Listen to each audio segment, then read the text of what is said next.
የምላችሁ። ግን ካገኘው ደግሞ አገናኛለሁ። ካገኘው ስላችሁ መልካምነት ለራስ ነው ባለኝ ጊዜ።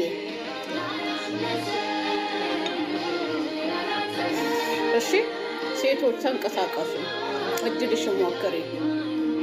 የ40 ቀን እድልሽ ዝም ብሎ ወድን እኮ አይገኝም። በሰው ነው የሚገኘው።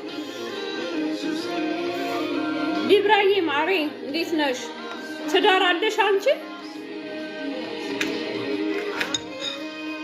ጂጂ ቱናን አገናኘው እንዴ? ልጅ እኮ ወጣት ነው። ለምንድን ነው ጂጂ ማገናኘው?